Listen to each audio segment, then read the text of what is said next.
Welcome, everyone. I'm so delighted that you're here tonight. I'm Ann Balsamo. I serve as the Dean of the School of Media Studies here at the New School, and I'm really very delighted to welcome you tonight to the first event in our year-long series, our Dorothy H. Hirshon Artist in Residence program for 2014-2015. Established with a bequest from longtime New School trustee Dorothy Hirshon, the Artist in Residence series has the mission of promoting excellence and education in cinematic arts.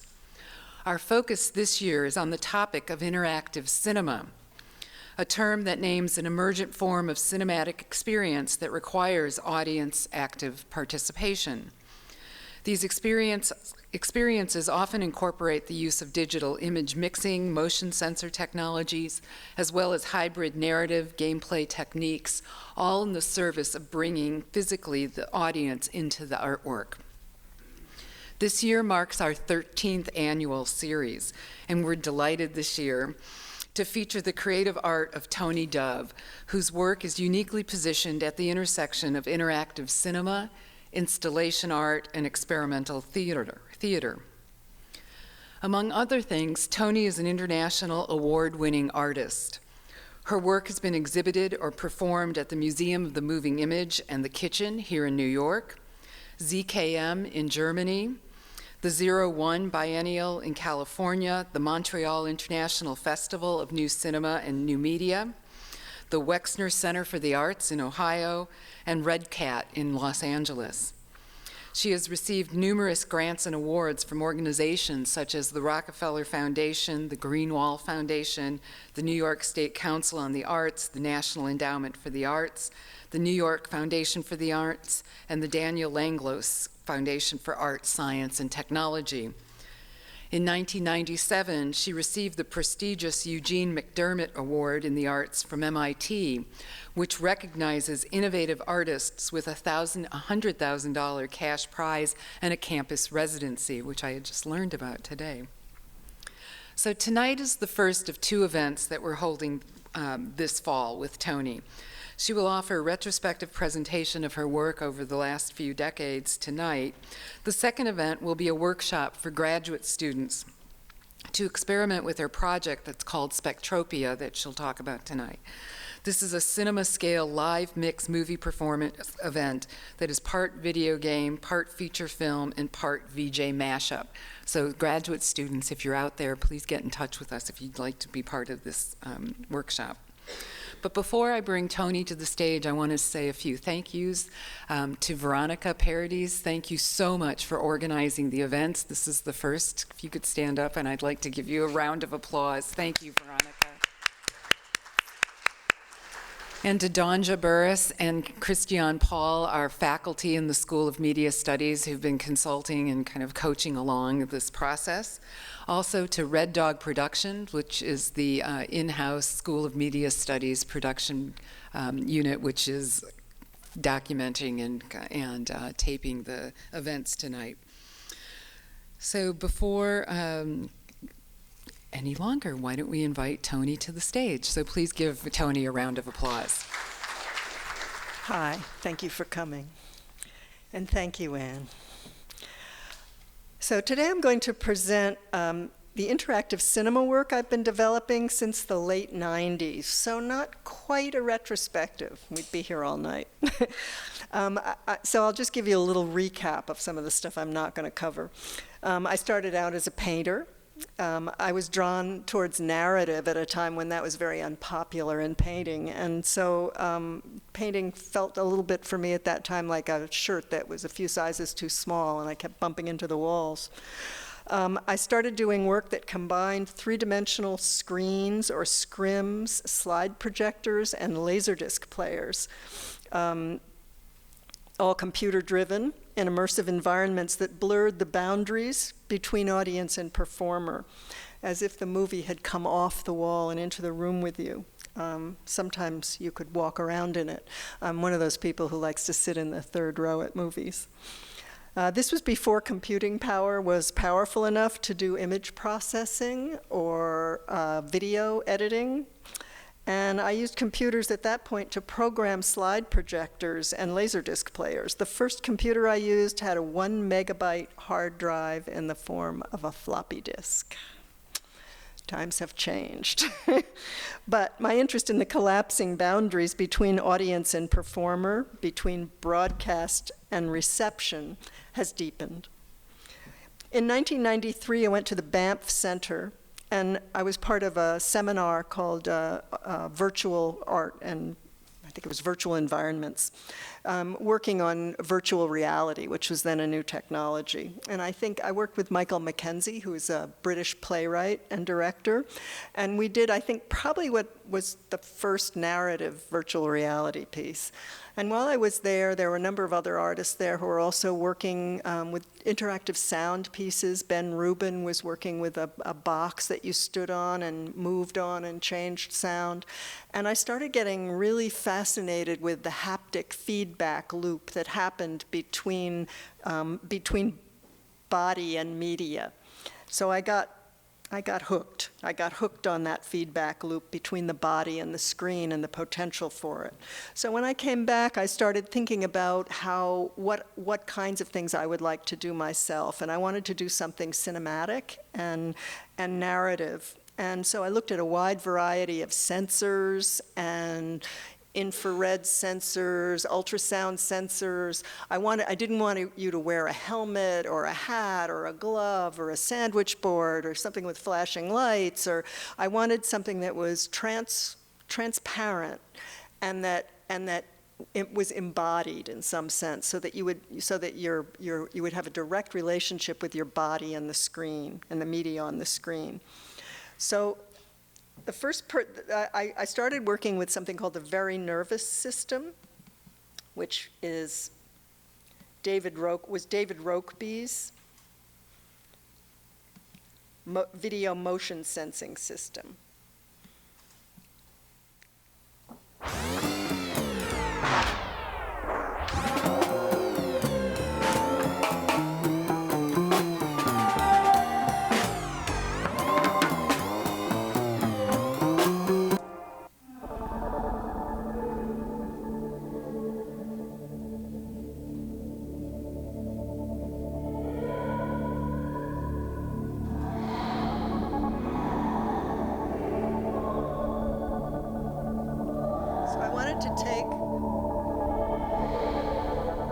Create very simple behaviors and basically scrubbing video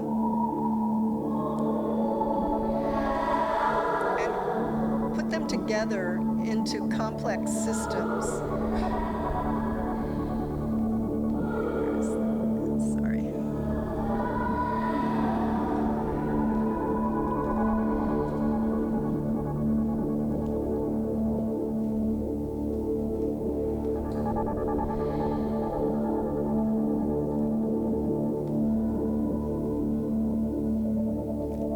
Sorry, the screen is just suddenly got, can't find what I want to look at. Okay.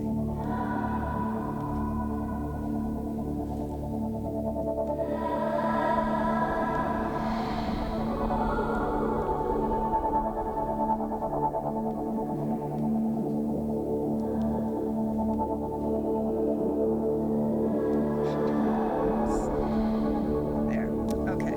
So basically, it's a simple camera, and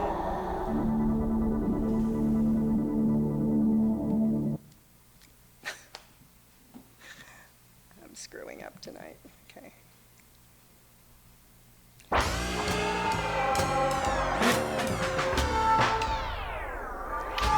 a simple camera, and basically there are 4 bars that show just what's moving and what's changing.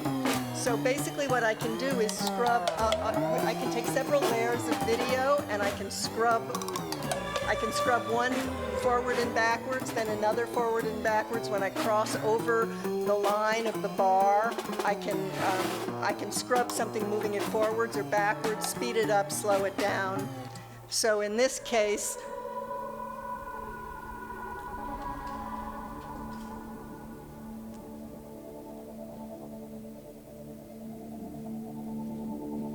moving it in one direction, I can I can change it and move it in. And now I can bring up the other video and do the same thing. Start to.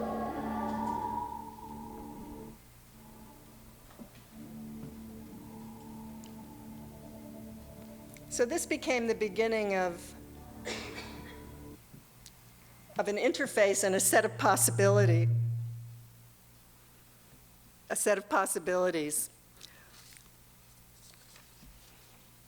Thinking about mutable media and responsive spaces, about what happens to narrative. It was the beginning of the web. It was even in the early days beginning to look like a shopping mall. And I used time travel as a metaphor to juxtapose the Industrial Revolution and the technological revolution, to explore the future and understand the present using the past. The moment of the birth of the department store in Paris, 1900, became an armature for characters. I wanted to take historical circumstance and give it a personal and subjective voice. So Artificial Changelings was the first piece that I did. It was an installation. It was an installation that allowed the viewer to stand in front of a screen. Okay, I'm going to hold it. It's the story of Arethusa, a kleptomaniac living in Paris at the turn of the century during the rise of the department store. She's dreaming of Zilith, an encryption hacker from the future. I called it a romance thriller about shopping. It represents an ongoing theme in my work, the unconscious of consumer societies.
This is the story of Arethusa, who was a kleptomaniac, a woman who stole things. Not big things, not fortunes, but small things. Mostly she stole things she didn't need, things she didn't even want, really. She stole when she was about to be nervous or sad. She stole when she was excited, and she stole just for the kick of it. There must have been an erotic thrill in the danger, in that moment when she might get caught, but didn't. And of course, there was the collection of unimportant things. What were they for? Was there someone she wished to replace with useless things and a feeling of triumph? The department store had become her lover. In secret, she sliced through the surface of her skin, watching blood flow from the tiny openings. At night, she had dreams, rich with passion and vengeance.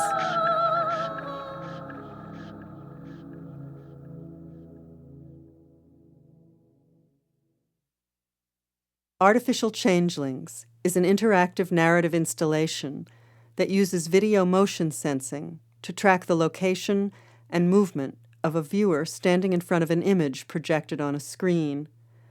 The movement is translated into changes in picture and sound. There are 4 zones. Walking close to the screen into Zone 1 puts the viewer inside a character's head. Zone 2 places you in direct relationship to the character, as if in conversation. Zone 3 is a trance or dream space. The 4th zone is a time tunnel. One must pass through the 4th zone and re-enter the dream space to arrive in the other century of the story. Physical movement within each zone alters the video and sound in a variety of ways. It may generate speech, change the emotional tone of the sound environment, or move a character's body. What I have to tell you is so dreadful. I shouldn't have the courage. I went to the shop to buy various things. I lost all sense of time, wondering. Need seems such a slippery term in the face of such seduction. It was I who took it. Hid stole it. It was I who took it. Hid stole it. Simba.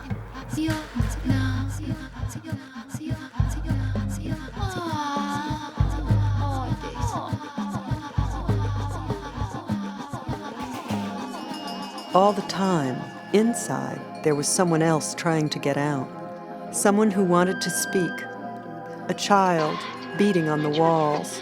At night, she dreamt about a young woman in the distant future who did more than steal. This woman was an anarchist. She could see her silhouetted against the sky.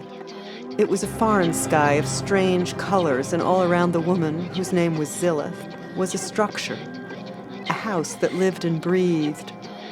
This house was like a circulatory system, a living thing, a huge electronically simulated organism that looked like it was made from wire and light, and Zilith stood inside it and seemed to be covered with something like a wireframe herself. Arethusa peered closer in the haze of the dream and saw that Zilith was dressed in a corset or vest and panniers made from something unfamiliar that looked like 18th century undergarments, but encased her body like protective armor. What had been inside had turned out.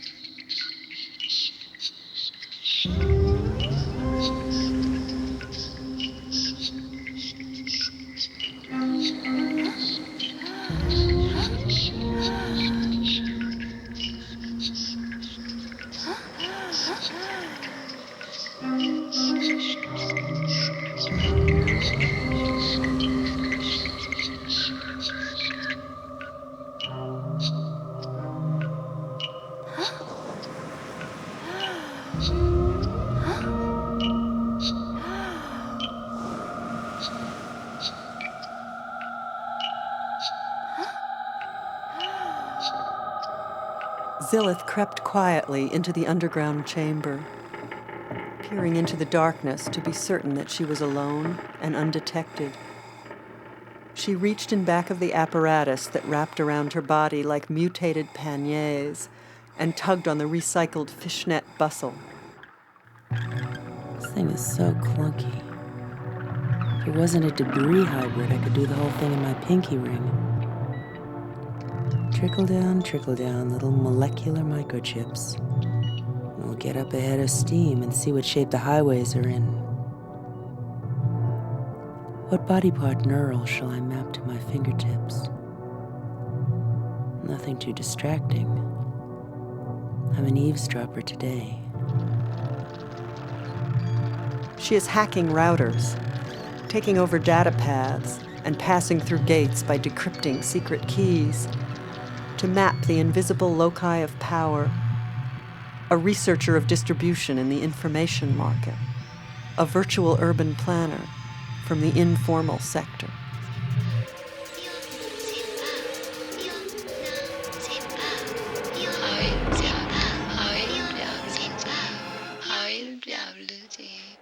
The air hums with the sound of cash registers ringing and shoppers purchasing goods.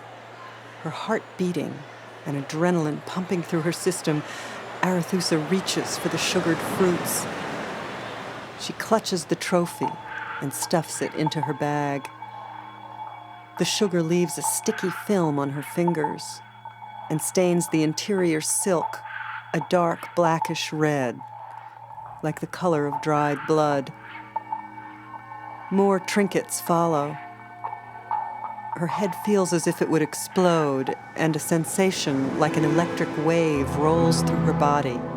I must be away and clear. I am almost free. And the release. It is like flying. I could do anything. I almost feel that I could fly. So one of the most fascinating things for me that came out of doing this installation was the experience of your body haunting the screen, of what I started to call the uncanny interface. Because people would come and tell me that they felt that they had had an out-of-body experience, or that they'd felt themselves stuck to a character on the screen. And I realized that it wasn't really an out-of-body experience, it was an in-body experience, but that you're not used to being in your body and in the screen simultaneously. And it created a doubling effect, a sense of almost an extruded identity that came out of yourself into the screen. And so your body and the screen were both active. And there was this moment where you would feel yourself get stuck to the character, and then from there on you would feel this connection. It was like you were dancing with this character on the screen. And it was a slightly uncanny sensation. And so I started to feel that an interface carried within it a recipe for the suspension of disbelief in a way that was very similar to the way a genre fiction worked. And that if you took a genre fiction and a recipe for disbelief embedded in an interface and you put them together, you could come up with a very powerful narrative system. And so the next thing that I wanted to do, this piece was, Artificial Changelings was essentially a kind of conversation that you were having, and it was primarily, in narrative terms, exposition. So what I wanted to do was go through an entire narrative arc and experiment with fusing this idea of this uncanny interface with a narrative. And the narrative I chose was Spectropia, the next piece that I did. I created an interactive feature film. It was a little bit like taking a movie apart like it was a pocket watch, and then reconfiguring it into like a bunch of these crazy little machines that kind of were like movies, but were more like a movie on Mars. So Spectropia is a feature-length movie performed by two people across 3 screens for an audience. The story is about Spectropia, a young woman from England, 2099. She lives in the salvage zone outside an urban center with a garbage-collecting babysitter bot called the Duck. It's a culture with no recorded history, where saving anything is punishable by law. Spectropia has built a machine that scans garbage and creates virtual realities from the moment in time that the object was created. She's searching for her father, who disappeared in time, looking for a lost family inheritance. There's a glitch in her machine, and she finds herself in the body of another woman in 1931, right after the stock market crash. Luc Dubois is the software designer for this, and he and I perform Spectropia together. We each inhabit characters and cooperate to make the movie unfold. I thought of it as a possessed movie, one in which improvisation collides with the predetermined narrative to create a new entity, one with performers inhabiting characters, inhabiting other characters in a story within a story. And it's a little bit like a wire through a pile of sand. In this clip, you'll see Spectropia using her machine to scan a piece of clothing that belonged to Sally Rand, the fan and bubble dancer, who you saw in the earlier demo. Spectropia in the body of Verna, the woman from 1931, following Verna's boyfriend, William, and then a dialogue between Verna and William with Spectropia inside Verna, complicating the communication.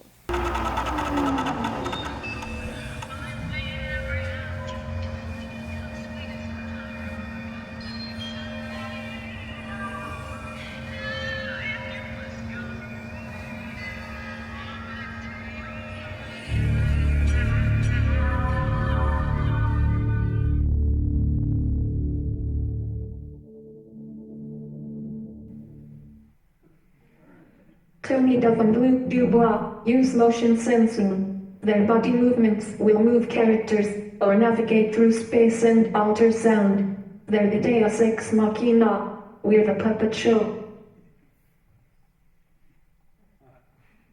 Watch Toni again. She's pulling my strings when she moves her hands in air.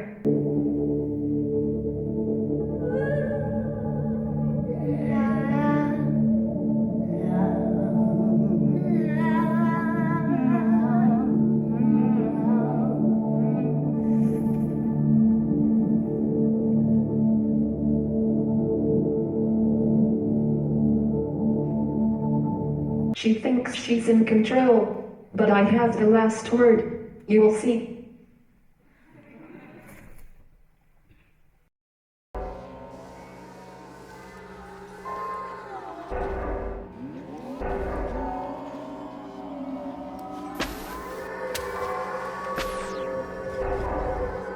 Where's he going?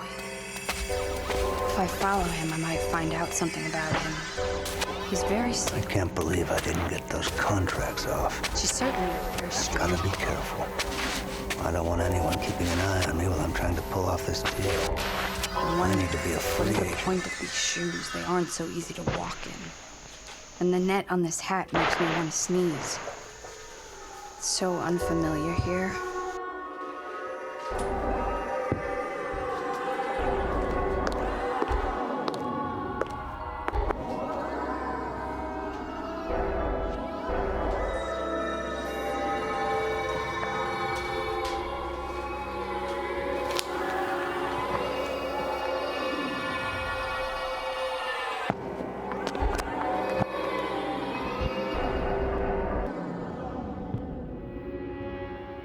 Hey, Hetty, I had to sneak out of the house.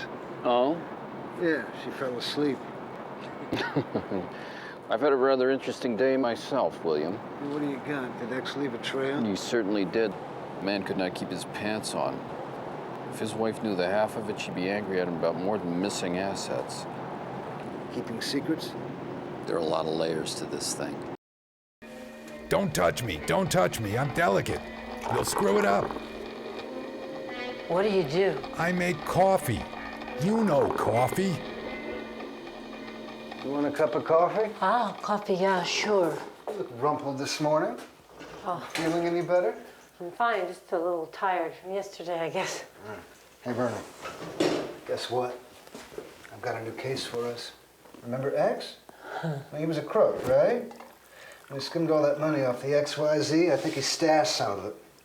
Maybe a big chunk.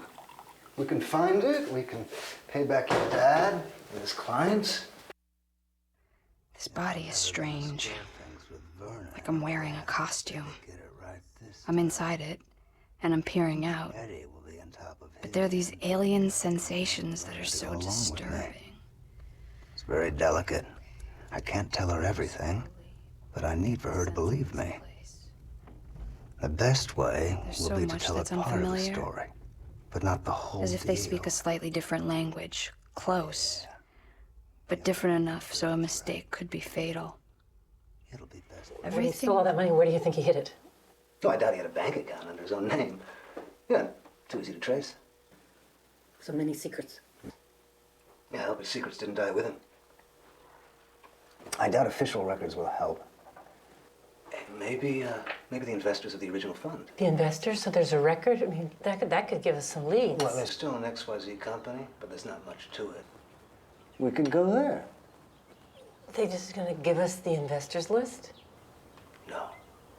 No, we can sneak in when they close. And we can hide in the basement and wait until dark. Pick the lock. Well, that's the way we've got to do it. Let's do it. Now, we have to be careful. This could be very dangerous. Someone else may be looking for the same thing. You mean someone's watching us? Well, you never know. This could be worth a lot of money. We just can't tell anyone. It's okay. It's okay. I'm really good at evading invisible forces. It's right up my alley. Well, let's go. I don't know, did you change your hair or something? So this was a little bit like creating a cubistic point of view engine or a machine.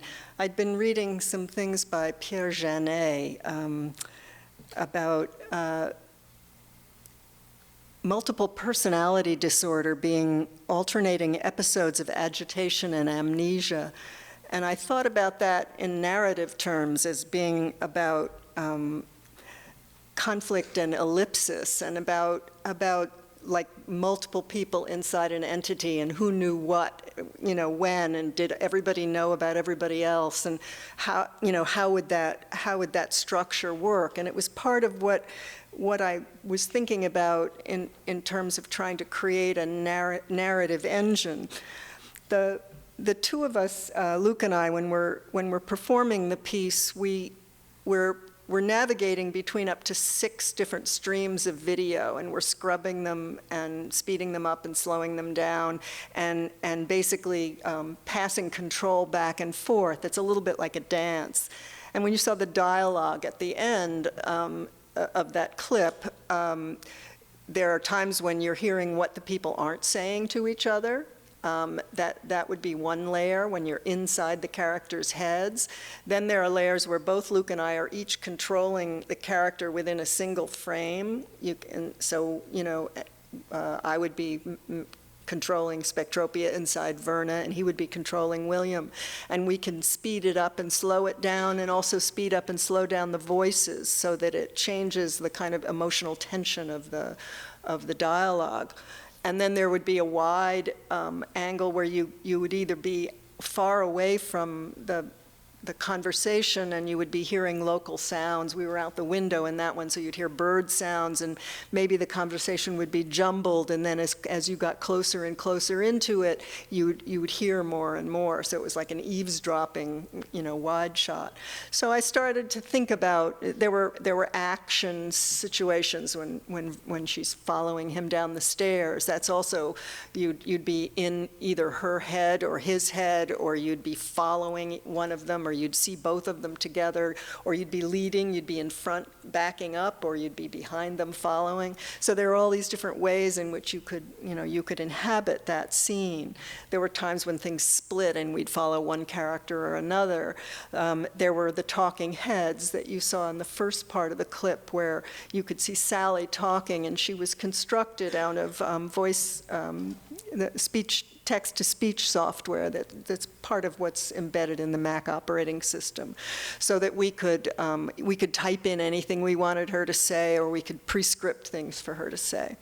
And so that became this whole engine that we started to play with, and we realized that it had tremendous possibilities, that you could go through it all in inside one character's head, or you could never enter anybody's head, and you could be in the third person all the time, or you could be moving in and out of the different characters in the scenario, and scrubbing and changing and moving through it, and yet the narrative stayed the same. There was a through line. It was still a particular story. You didn't choose who got the girl, or there weren't 10 endings, 9 of which usually aren't very good. So there was a sense of it, of a kind of inevitability in the narrative, and yet there were like all these different ways that you can inhabit it and change it. And that became something that was really interesting to me, that tension of what's pre-programmed against what's improvised.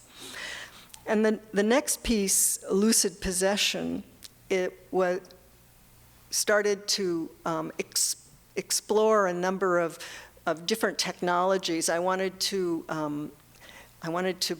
become more dimensional. I wanted to start working with 3-dimensional screens, break out of the screen, and I started working with something I've been calling cinematic bunraku. And I'm going to show you first a clip that was a Science Friday segment because it will kind of give you a little bit of an introduction into the different technologies that I was working with to develop this new piece.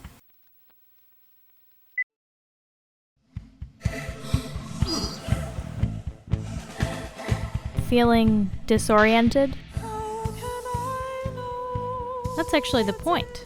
Otherwise, it just looks like realism, and that's the one thing in the world that interests me the least, I would say. welcome to the world of artist Toni Dove. We're at her Tribeca studio where art meets geek. It is geek central. I call Lucid Possession a geek opera. Lucid Possession is somewhere between performance art, film, and a musical event. Projected images, some of which seem to have a life of their own, are paired with on-stage performers. It premieres in April, but today we're getting a sneak behind-the-scenes peek.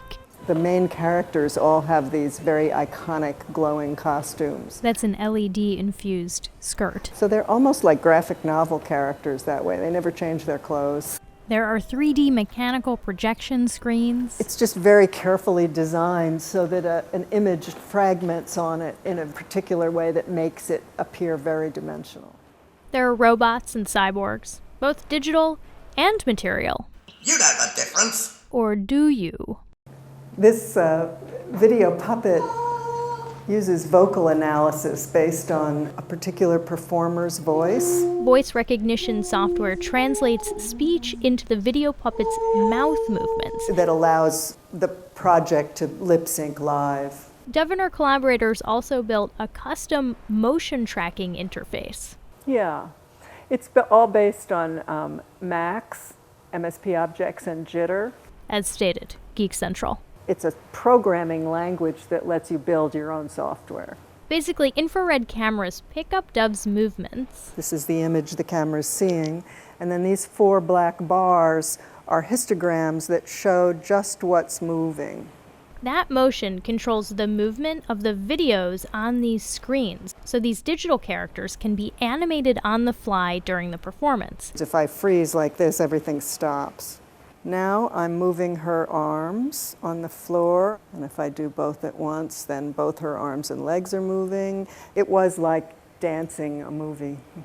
The protagonist of the story being delivered through all these different channels is a woman named Bean, who's a programmer and a designer of smart personalities. And she's created an avatar that's gone viral on the internet and brought her an enormous amount of attention that she's having difficulty managing.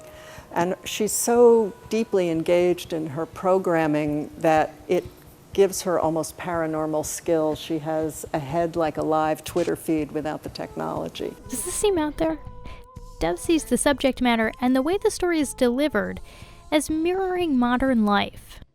It's about the way in which we are all living simultaneously in many registers at once, in between the real and the virtual. And that gives us a sense of extruded identity, I think.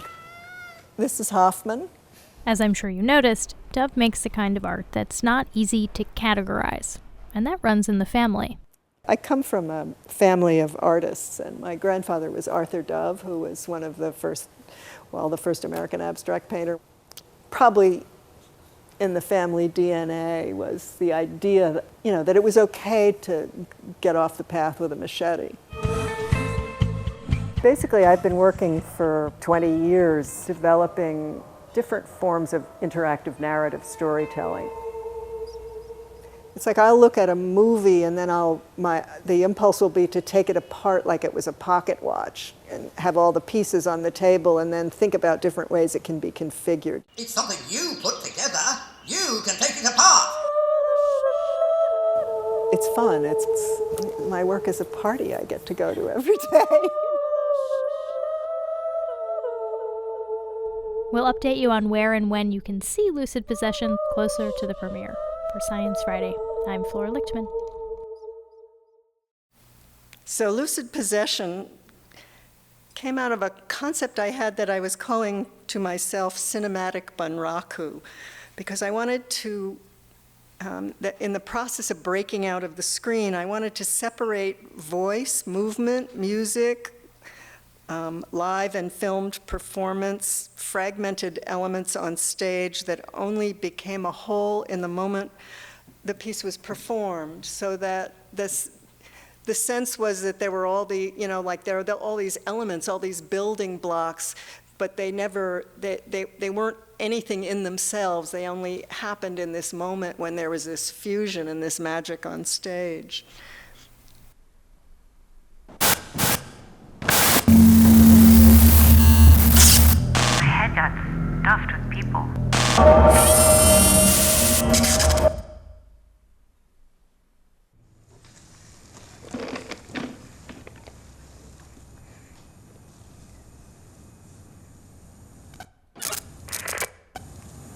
Something's going down.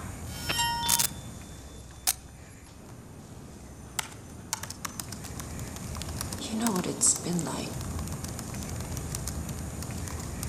since it went viral. Static, noise. Blackouts. There's something I haven't told you.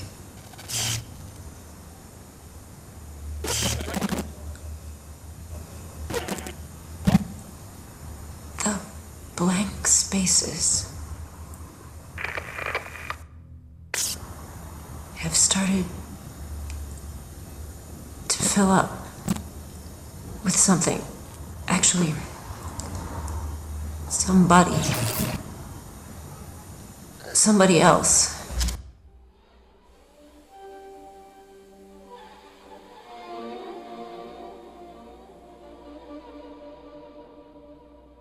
There's a blackout, but then there's noise. And suddenly I'm seeing out of somebody else's eyes. In some other time. And it feels like something's chasing me.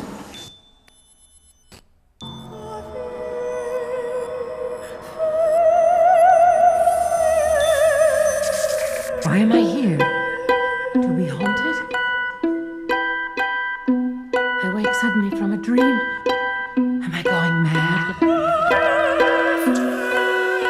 What does she want? Haunted.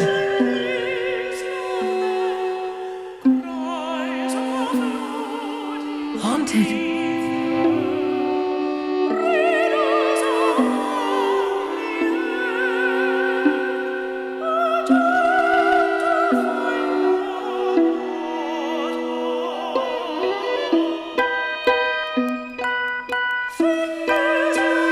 She want? She doesn't see. One need not be a chamber to be haunted. One need not be a house. The brain has corridors beyond material place.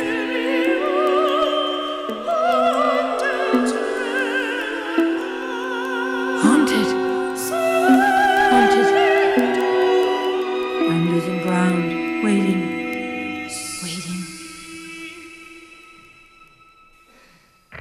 So this was a whole engine, this stage.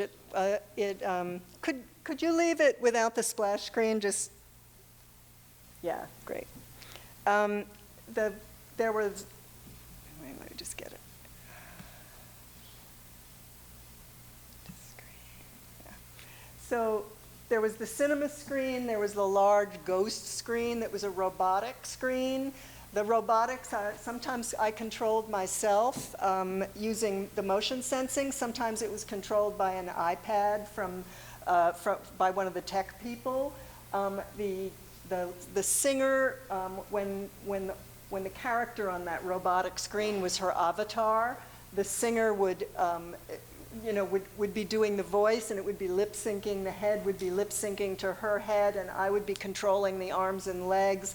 And one of the tech people would be moving the robotics of the screen, so the kind of umbrella thing would go up and down, and the hoops would shake. And we were trying to create something where the object that was the screen and the projection on the screen and the people involved. The people involved were all these operators kind of, you know, creating this crazy puppet show that was like a big automaton in a sense, the movie as an engine.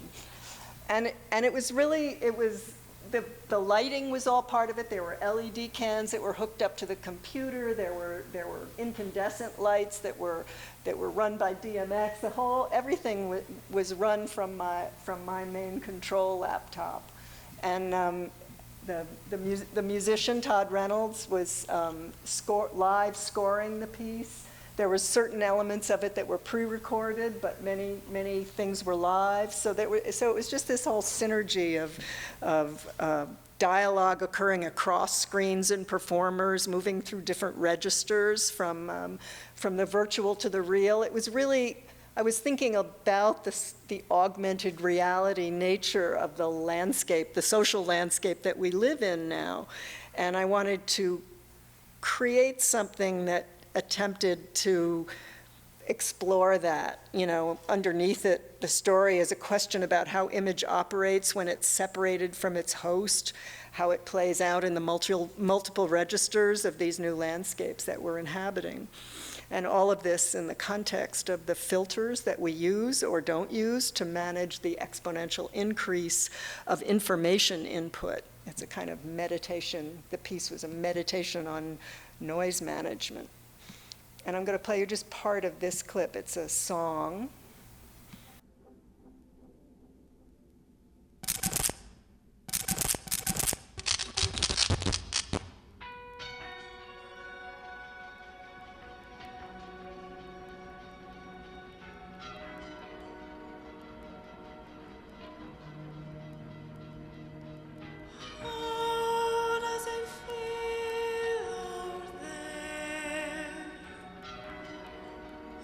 Very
So as a result,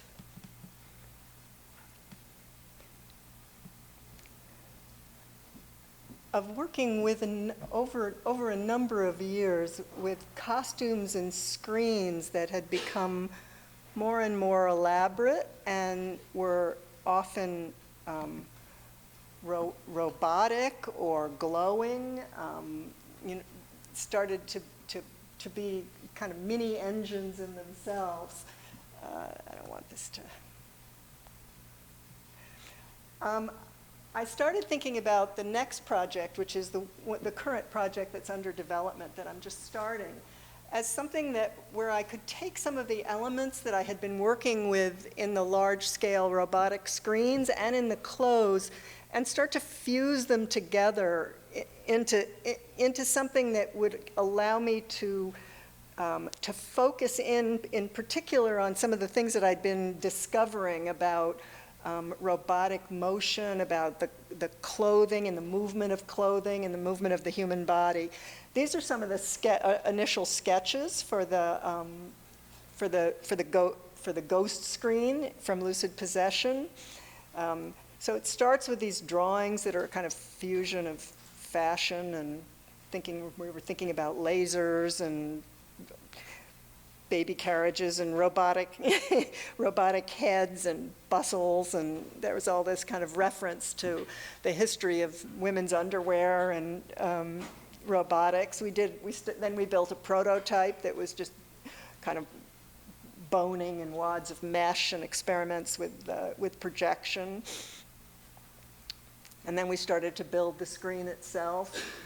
And it had all these different layers of, grommets and rubber and experimenting with different kinds of materials to find different densities of projection so that the thing would really look three-dimensional. It wouldn't just look like something projected on a surface. It would fuse with the surface in a way where it felt like this third thing. So there was that kind of sense of the things kind of all fusing together to form something that didn't exist except in this moment. And then the costumes,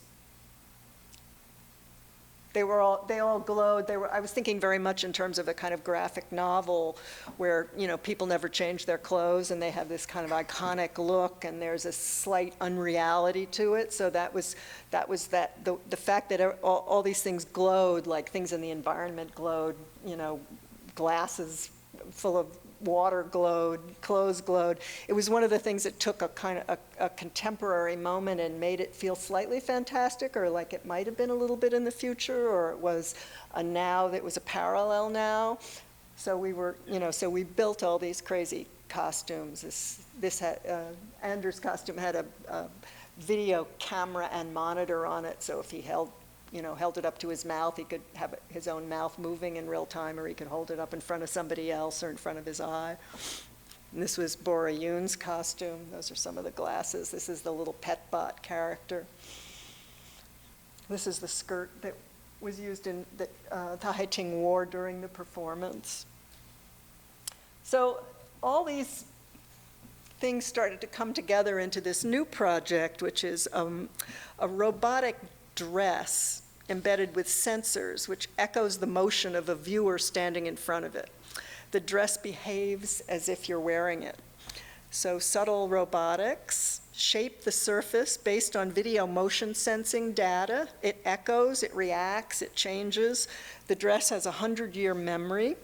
As you interact with it, a history unfolds. It becomes clear that the dress is dangerous, that perhaps it's lethal. It consumes, in some ways, parts of the people who wear it. And ultimately, that it is consuming you. So it's a customized 5-minute horror movie for each person that stands in front of it that is based on your movement. So this is just the very early beginning sketches of the dress. We're looking at origami, we're looking at armor, we're looking at 3D printing, we're looking at the Kinect this time to use. It's a gaming interface to use as the motion sensing interface because it gives us depth. Most of what I do has usually been on an XY axis, so it's it's sensing a flat surface. So this adds depth, which we will probably need for this. It's something that will change through time. So it's not, it'll have a bustle, its skirt will drop, different things will happen over time. Depending on what, it's spitting clips, cinemascope clips out on a screen next to the dress. So depending on what period of time you're in, the dress itself will change. And then these were just some of the references that, different things that we're looking at that are some of the influences for how we're going to construct it. We're in the very early stages. We're sort of in the research, just beginning to, fold and pleat and talk to the 3D designer and the robotics person. I wanted to look at the current obsession with tracking in minute ways the functions of our bodies, and also to consider the current prevalence of doomsday scenarios, human extinction parables, and the anxiety of the possibility of a world without us. So on that note, I'll open it to questions.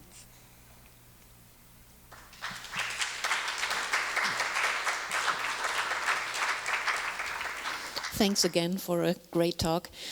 So obviously doing the type of interactive movie you're making is very different from a traditional narrative film. And you already talked a little bit about the types of approaches you're taking conceptually, thinking about ellipsis and amnesia, and having to think about space and wide angle in relationship to really which narrative perspective you're taking.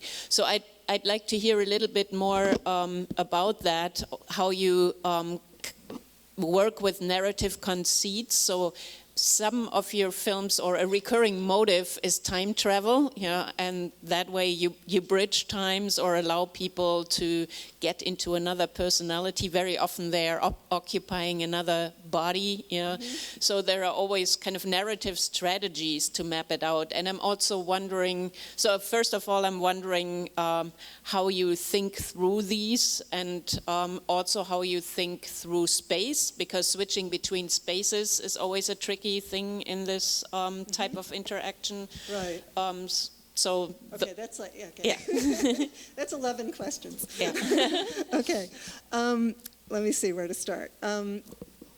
I think I frequently work with time travel, and because technology itself is often the subject matter of my work, as well as as the tools that I'm using to make it, I often use time travel strategies as a way of using the past to explore some aspect of the present, often cast as the future. And so I would say there was a thread that goes through my work that is kind of what I would call the unconscious of consumer economies. So Artificial Changelings was about this moment was about the Industrial Revolution, and the moment that was essentially when the birth of the department store and the end of the arcades and the small store. And so it was a moment in the evolution of consumer economies, but it also collided with the Industrial Revolution in a big way. And I was interested in that. I was looking at that moment at the World Wide Web, which had just started, but as I had mentioned, it already looked like a shopping mall. So I was interested in juxtaposing these kinds of things together. Spectropia was about, I started writing that script at a time when, during the dot-com explosion, and I looked around and there were a lot of young entrepreneurs in the workforce, that people who had just recently gotten out of school, who were part of the whole dot-com explosion, and I realized that there were a number of adults in the workforce who had never been adults in the workforce in anything but a boom economy. And there was this sense that, money grew on trees, and that it was this tabula rasa that would never end, and having been around a little longer, I knew that what came up was going to went up was going to come down. So I started writing this script that was juxtaposed the depression against this culture in the future. So I used so that's a device I use to create these kind of historical armatures. Sometimes the characters come out of that as well. It's almost like the characters are a way of giving a personal voice to an historical context, like the kleptomaniac in 19th century Paris during the rise of the department store. That was a pathology that was that came out of that moment in time when if you were poor and you got arrested for shoplifting, you were a thief and you got thrown in jail. But if you were middle class or upper middle class or part of the pillars of society, it was pathologized as a behavior because otherwise it would either appear that merchandising was corrupting the pillars of society, or that the pillars of society were corrupt and those things were unacceptable, and so we pathologized the behavior. So also every set of new technologies has certain disorders or pathologies that come out of it. So I was interested in looking at all those things. So that's part of that's one of the underlying elements of the kind of recurring theme of what somebody calls my librarian thriller heroines, because I often use female characters who are researchers or people who are looking for things, because it's my way of kind of exploring a certain theme or a way of looking at something. When it comes down to the actual physical construction of narrative, I'm always looking for new ways to do that. Spectropia in some ways is the most conventional narrative in the sense that it's a feature film. It has a story. I'm always interested in stories within stories, and with the idea of a deus ex machina and an operator that is impacting the mise en scène, because that's the format of the audience or the viewer becoming essentially a performer in the piece, which happens if you're doing an installation or a desktop-based narrative. And all my pieces, the engines, the interface, and the engines are all thought of. Even some of them are performance, some of them are installation, but I always think of them as engines that have the possibility of existing in many different contexts. Like a smart movie theater in which that's a theater that might sense how many seats were empty and full, whether people were fidgeting in their seats or not, how many men or women were in the room, and that the movie might change or alter itself according to those things, temperature, So essentially you're creating a mutable engine that is responsive to input, and that it might be a person in a room interacting with a screen, or it might be a performance on a stage, but it doesn't have to be. It has within, embedded in the engine is this possibility for all sorts of different ways of thinking about how these kinds of things could work. So I'm always interested in what kind of cherry bombs I can drop into narrative, and I'm very interested in using genre, because genre recipes are so deeply received that most of your audience may not know that they know how a genre works in an explicit way, but the minute you do something wrong, they'll know it. and they can also, if you just blow it apart and you've got bits and pieces of it lying all over the stage, if it's a genre piece, they'll be able to fill in the spaces and put it together, because the genre is something that is really familiar. So I've been really interested in exploring that, and then also interested in maybe starting to experiment a little bit with different kinds of narrative strategies that are less tried and true. Things that are like, in some ways, Artificial Changelings was like a living poem. it was mostly exposition, but it was just changing all the time, and it responded to people's bodies differently. And I noticed that if people responded to it as language, it would be very narrative, but if they responded to it more like a dance, it would become almost abstract, you know. And so the piece had this potential for just sort of changing all the time. And I found that I was one of the least interesting people to use it because I had thought about it and thought about its possibilities, but I was, you know, pretty quickly stuck in a rut with it myself. I mean, I had sort of picked my way through it and figured, you know, the way I wanted to respond to it, and then somebody'd come in and, you know, look at it like it was some crazy surfboard, and they'd do something with it that I never thought of, and it would be incredible. So, yeah. May I hand this across? You can pass it to each other. Hi. Thank you. Thank you for coming. I never had the pleasure of seeing any of your installations in person. Hopefully that will change this time around.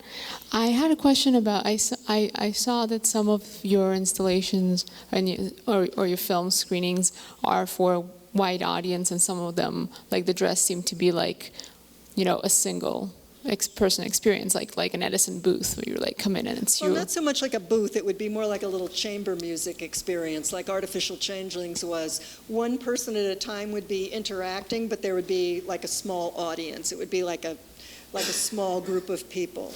And what happens is that a person goes in, they have the experience, they come out, they stick around for a while, they give instructions to other people who are using it because now they're the expert. And there's a kind of a camaraderie that develops. This is what I've found, and I kind of like those smaller experiences. Cool. So my question was, what point of your decision-making process that comes in place? Do you start off thinking of an idea and then you think, oh, this is going to be for an auditorium, or this is going to be, you know, more of a singular? Usually it's pretty much, it's part of the primary thinking about the piece. So it's very early on.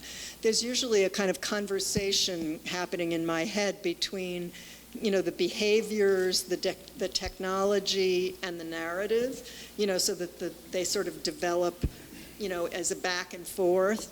For instance, for Lucid Possession, if I'd written the script before we developed the whole screen engine, it would have been like a movie with some rickrack around the side.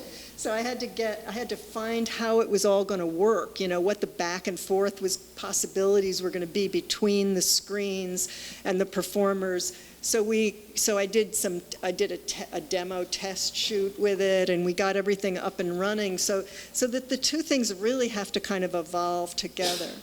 The dress piece is interesting, the new piece, because I definitely am thinking of it as an installation, but I have in, you know, kind of over here is this little percolating idea that it will be that there'll be a version with a singer, you know, a performance piece that will be like a song cycle with a singer. So, you know, and that's still pretty early on, yeah, because otherwise it's difficult. It's, you know, there are these architectures, you can repurpose things, but sometimes it can be difficult. It's built in a certain way. Sometimes an engine can have multiple lives, you know, in different ways.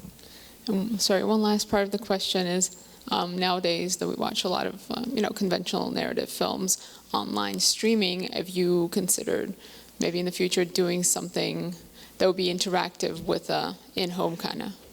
I've considered it. It's not easy. There's a 10-episode linear version of Spectropia online. It's on. The easiest way to find it is to either go to my blog at tonydove.com/blog or go to my Vimeo page, and you can watch all 10 episodes of it so you can see the story. It is possible for Spectropia to be an online experience where, you know, you could be in Cleveland and I could be here in New York, and we'd feel each other through our movements of characters and stuff on the screen. It could be like a date movie. But right now, anything, it's difficult to do that. The technology, I'm usually like way ahead of what could be easily done on existing platforms, and the platforms won't necessarily, evolve in the way that I'm designing things. So I do think about it all the time, but it hasn't happened yet. Hey. Hi. Especially your newer work plays with this idea of humankind becoming more and more enmeshed, integrated into technology, systems, infrastructure. But interestingly, it seems that your work is also, in a sense, determined by the technologies that you're using, the parameters, like even like max and jitter, is that you're operating in certain parameters. And so I'm interested if there are certain perceptions, textures that you are interested in expressing that you haven't been able to express due to the limitations of the technologies. That's interesting. Usually I think about the limitations as part of what's interesting. With Sally, that early character, the Sally Rand character, that you could type things in, and she would speak them. She had a broken quality that was part of what I liked about her. In other words, if I could have made it completely seamless and as if she were an actress, it would have been less interesting to me. So I'm always interested to some degree with the limitations of the systems that I'm using, and at the same time, the systems I'm using are kind of coming out of contemporary technologies in a way that are interesting, because I'm using a lot of technologies that are transforming the world we're living in as we're living in it. So there's the sense that the way, like Lucid Possession, for instance, was a kind of tour de force of networking. Everything was Ethernetted to everything else. And so it was interesting in that piece that was how it evolved, and it was really about the content of it too. So even though Max maybe is a very specific tool, or the tools that I'm using are not possibly like the most cutting edge possibilities, or they're not, they tend to be a product of a kind of thinking about technology that's what's going on in the moment. And I'm always a little bit ahead of what you can do easily. My software designer Luke says that I think about something before you can do it, but I work on things for a really long time, so by the time I'm ready to do it, you can finally do it. So, and I thought, oh God, is that true? How depressing. But it's true. It's like you're always kind of, right at the edge of kind of doing what's possible to do. So yes, I mean, the technologies can't possibly encompass every possible thing, but. Thanks. Well, Toni, thank you so much for presenting all the background, behind the scenes, creativity. We have a reception where we'd like you to join us, just out here through a courtyard, and then you'll see a little cafeteria. We can talk more with Toni, and please stay tuned to the School of Media Studies. As Dean Balsamo mentioned, Toni will be working with a group of our students later this semester, and we'll be back for a couple of more events in the spring. So thank you again for coming. Thank you, Toni. Thank you. Let's have a reception.